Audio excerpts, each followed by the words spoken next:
back on the board with the lock of the night play once again, as this past weekend we hit Daniel Marcos at -170 to cash our lock of the night play, and that now makes it 2 in a row for the UFC after a very horrible October lock of the night showing. We did go 1-1 over the weekend as our LFA lock of the night play did not come through for us. So that now brings our 2025 lock of the night record to 54-37 for -22.43 unit deficit and a -5% ROI. Ugh. I'm hoping that we can get back on track and at least break even by the ending of the year, but I'm not going to force any of these plays. Just going to stay the course. All right, I got another 3 lock of the night candidates for you guys for this weekend's UFC 322 card. 2 of them are underdogs. I feel pretty good about some of these underdogs on this card, so much so that I would even consider them as a lock of the night candidate. See if you can decipher whether I went with one of those 2 or chose the lone favorite that I have for you guys here. All right, let's get right into it. First candidate up, Jose Chepe Mariscal, coming in at +115 as he goes up against Pat Sabatini in a rematch of a fight that took place 7.5 years ago.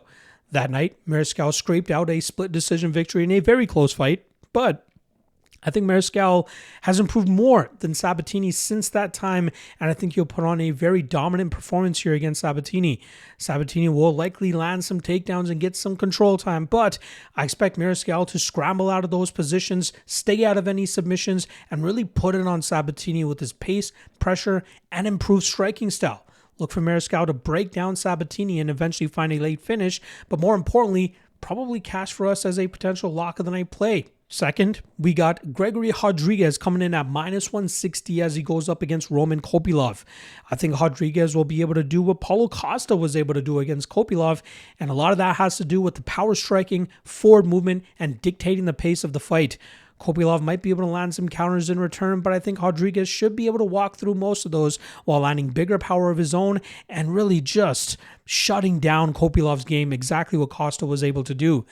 I wouldn't even be surprised to see Rodriguez look to take this fight to the ground and utilize his BJJ to stay out of some trouble. But I think for the most part, Rodriguez will walk Kopylov down and eventually set up a knockout and winning this fight and probably, or maybe, cashing for us as a lock of the night candidate.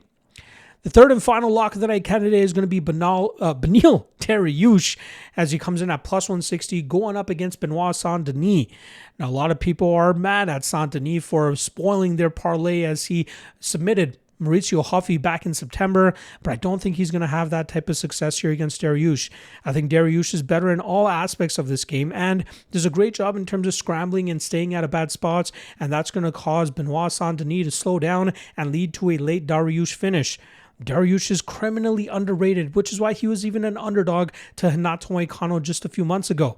Now he finds himself as a big underdog to Benoit Saint-Denis, and I think a lot of that has to do with people really realizing that Saint-Denis is not as bad as people were making him out to be going into the Mauricio Huffy fight. I think they'll find out that he's still not as good as Dariush, though. As long as Dariush's durability holds up, he should come through and potentially cash for us as a lock of the night play. Which of these 3 will be the official lock of the night play? I've already posted on the MMA LOTN Patreon page. You guys can find it there. Otherwise, drop a comment below and let me know what your lock of the night play is for UFC 322. Good luck, and I'll see you guys later today for the Chalk or Not segment. See you guys then. Peace.